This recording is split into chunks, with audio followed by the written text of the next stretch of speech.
special treat. These are the moments that we as comedians live for, right? When we have a new comedian, right?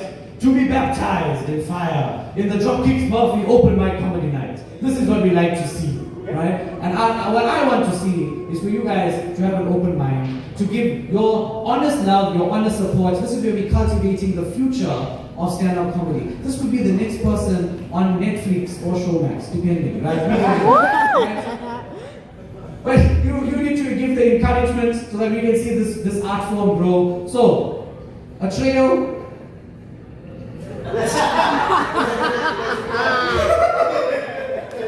What on earth was that? A trio? Dude! What? Okay, a trio, we're gonna start the claps. I want you to give a warm welcome for this next comedian. It's their first time ever performing, right? First time on a stage. You're gonna give that love. You're gonna make her feel welcome. A trio, let's start those claps.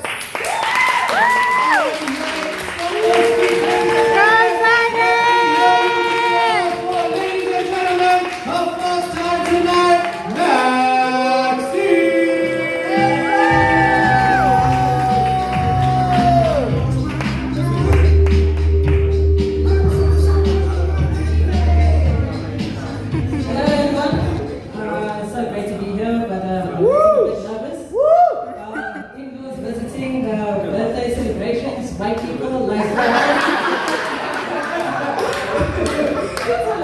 It's a lot, but yeah. So anyway, my name is Max. I'm 23, and to tell you the truth, I almost died today. Yeah, I taken a taxi to get here, but I completely forgot that taxi drivers can be completely ruthless. Like, especially during the afternoons, it's like, especially where I'm coming from. Taking a taxi from where I'm from is like you're auditioning for Fast and Furious Urban Drift. Like seriously, especially when it comes to taking taxis, you just like, okay.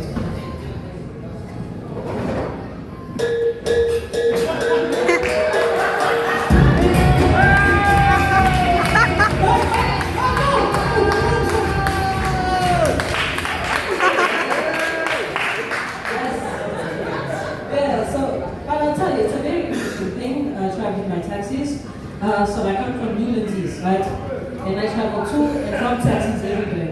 Especially, it's an adventure, especially like returning from work. It's like there's a lot you have to deal with.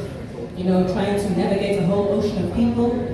Trying not to get flatlined by cars and taxis. The drivers really don't care for some reason. So it's like every single night, from the place I work to like the next, it's like I'm going like subway service every day. Just standing again with subway service, you just like, okay, I'm logging off. Just checking the people, okay, now it's time to get this.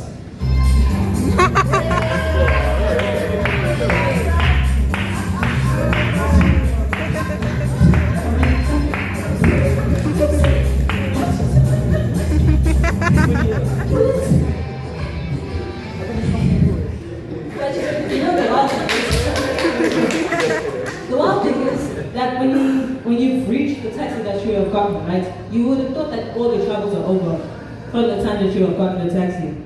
Actually, that's not the case, because it turns out that your route to the taxi that you're looking for is just a free trial. And with the money that you're using to pay for the taxi fare, you don't keep paying for the premium problem service, right? Because it's like, with me and taxis, no matter where I go, no matter which taxi I take, I always take the back corner seat on the right side.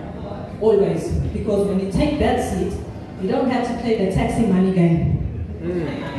Yeah, if you travel by taxis, you know the game, right? You're just taking your money out and then you play the game like,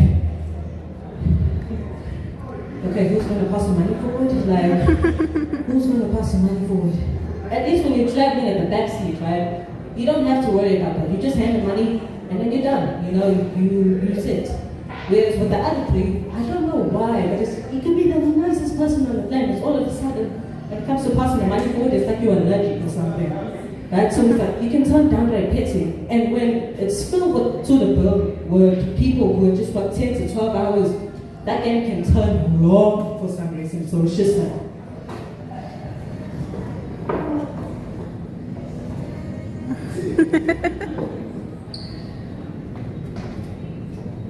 Like for some reason, it's just. I mean, you.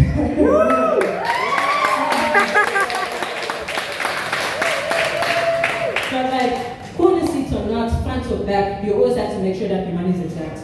All the time too. It's just like you can't take chances with Durban taxis. Like for example, Durban to Gateway Newlands to Gateway to Newlands. It's 22 rand, right? But sometimes, you know, you feel the mood, you're just like, you know what, let me just feel lazy, let me just bring 50 rand, right? But for some reason, like even if you were to bring a 50 rand, you're thinking, okay, I'm gonna get changed. In the meantime, people are coming in with like 100 rand, 200 rand notes, right? So you're just watching this, and you're not the only one watching, the conductor's also watching this too.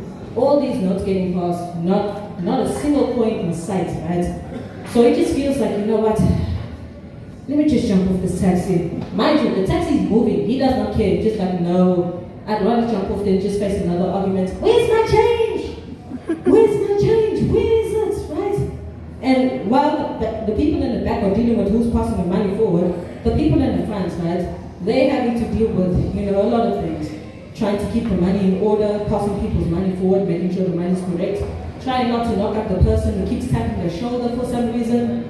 And when it comes to tapping shoulders, even I can see, my shoulder's not the one being tapped, but I can see the movement surface, you know? So it's just like, for some reason, peaceful. And then out of nowhere. No, it's never just, no, always. Pass the money forward. Like you just pretend you're in a restaurant and you're waiting for a table. Just like wait your turn, you know what I'm saying, right? But when it comes to passing the money forward, you just pray that the money's exact. You pray that the money's been counted forward, right?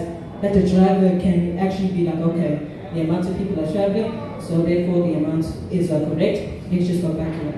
No, if the money is not correct, he's not going to yell, he's not going to send no warning, no signals, no nothing. He's just going to stop the car. Mind you, it's a fresh Monday morning, rush hour, and it's just like so busy, right? People are being 30 minutes late to work, but he doesn't care, just like tell them, okay, everybody please pass back the money. Please pass back the change that was just organized, please. And for some reason, it's just like that one person, our guys, who didn't pay? Our guys, who didn't pay? Sometimes it's the person that did not pay, they'll stop the conversation. Our guys, who didn't pay? We will help cover for you, don't be shy. Right? Yeah, but when it comes to like disrespect, when it comes to taxis, right? The ultimate form of disrespect, and I'm talking Dragon Ball Z, perfect cell, final form levels of disrespect, right? It is a Sunday night. I'm just getting to the taxi from work. I just want to go home and cry in peace, okay? So as soon as I got in, I'm just waiting for the taxi to be filled up. Sometime after, like, 3-4 hours, the taxi's getting filled. 99% it's getting filled up, right? And the last person is, on the way, and we can see that.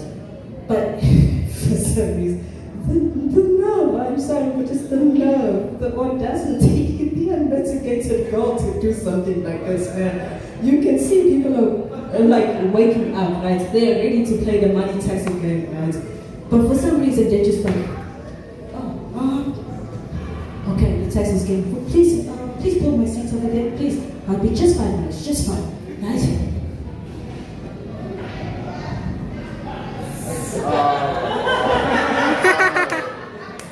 5 minutes, please.